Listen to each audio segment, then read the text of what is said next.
Zaten bu başkalarının bize ne der diye davranmamız bizi öldürdü, bitir zaten. Ya tamam mı? Yani bu bitirdi yani. Ne der? Falan, ne der? İşte Ahmet dediğim, hoca dediğim. Ya ben böyüm işte. Mesela ben her zaman söylüyorum. Diyorum çok ben için hakkım helaldir. Her yerde konuşabilirsiniz. Kıymetime edebilirsiniz. Diyorum bana niye? Ben sizinle ona uğraşamam. Ne diyorsun? Ne diyeceksiniz deyin. Ben buradayım. Bak şurada şunu yapabilirdin. Bak mesela bu da buna dikkat edebilirdin. Dendiği zaman sorun kendinden çözülmüş olur. Ama hiçbir sıkıntı yok. Sıkıntının olmaması için, stresten kurtulmaması için beklentilerin tamamen bitirilmesi gerekiyor. Bir diyelim tamam, kimsenin beklentim yok. O zaman bu sıkıntın da yoktur. Şimdi ben hemen şunu söyleyeyim. Son dönemde dünyada gerçekten savaşların çok daha fazla olması, aynı zamanda bunların sürekli gündemde tutulması, gerek televizyonlarda gerekse diğer iletişim araçları vasıtasıyla insanlara sanki her an ölümle burun burunalarmış gibi sürekli işte yaralanmaların, işte hünharca yapılan bu katliamların gündemde tutulması ister istemez insanları psikolojik olarak etkiler. Ve bu bazen depresyona sokar, bazen de daha derin psikolojik rahatsızlıklara itebilir.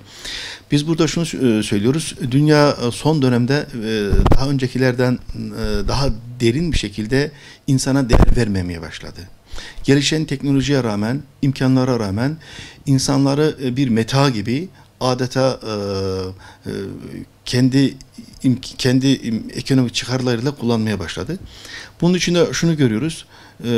Gerek Batı dünyasında olsun, gerekse İslam dünyasında olsun, insanların kendilerine özgün kişilikleri, manevi yapıları güçlü olmadığı için bu ağın içerisine tez bir şekilde düşebildiler. Özellikle kapitalistler, yani dünyayı yöneten zengin insanlar kendilerine daha rahat bir şekilde eleman bulabilmek için ekonomik imkanları kullanarak, iletişimi kullanarak insanları terörün içerisine itti. Bu işte Afganistan'da başladı. Dünyanın her tarafında mazlum insanlar, gariban insanlar işte ellerine silah verilerek çatışmanın içerisine itildi. Bunlar film haline dönüştürüldü. Tekrar diğer garibanlara seyrettirildi. Ve bu artık bizim günlük hayatımızda olmazsa olmazlarımız haline geldi. Bu da elbette ki huzursuzluk, mutsuzluk getirir. Ben şunu söyleyeyim, dünyada zengin insanlardaki hırs duygusu arttı. Çünkü günlük çıkarlarına daha fazla çıkar elde etmek için, işte üretmiş oldukları malları daha kaliteli bir şekilde piyasaya sürmek, satmak için şiddet içeren filmleri, şiddet içeren oyunları çocuklara, işte toplumlara yansıtmaktan çekinmediler. İletişim aslında yani gerek televizyon olsun, gerek internet olsun, gerekse diğer iletişim araçları insanların içerisindeki birlik beraberliği, insanlar içerisindeki bir takım güzel yaşantıları pekiştirmesi gerekirken tam tersi adeta insanları şiddete teşvik eden araçlar haline dönüştü. Bugün şiddete baktığımız zaman aslında işte bizim doğduğumuzdan beri çevremizde görmüş olduğumuz olaylar, yaşamış olduğumuz bir takım sıkıntılar, sürekli işte belli bölgelerde yapılan işte gerek Afganistan'da, gerekse Suriye'de, gerekse Afrika'da, gerekse dünyanın birçok bölgesinde gariban mazlum insanlara yapılan toplu katliamlar, aynı şekilde bu insanların toplu bir şekilde göçe zorlanması ve bunların da televizyon kanallarında sürekli halka izlettirilmesi izleyen insanlar üzerinde ister istemez psikolojik rahatsızlık yaratıyor. Bütün bu sıkıntılardan, sorunlardan bir şekilde kurtulmak için güçlü bir uyarıcıya ihtiyaç vardır. Nedir bu? Biz buna maneviyet diyoruz. Yani insanın kendisini anlamlandırması için, etrafındaki olayları anlamlandırabilmesi için maneviyet duygusunun olması gerekiyor. Maneviyet duygusu insana şunu vermesi gerekiyor. Şahsım kanaatim şu, adalet duygusunu vermesi lazım. Yani Hazreti Peygamber diyor ki, kendine istemediğini başkasına yapma. Bu bir ölçüdür. Yani istersen yönetici ol, istersen vatandaş ol, istersen baba ol, istersen hoca ol. Kim olursa olsun. İstemediğin şeyi başkasına asla yapmış olma. Tabii ki bunu yaparken şunu da hemen söyleyelim. Bütün bu işte depresyonun en önemli sebeplerinden birisi çevredeki varlıklarla, kişilerle iletişimin güçlü olmaması. O zaman şunu söyleyelim.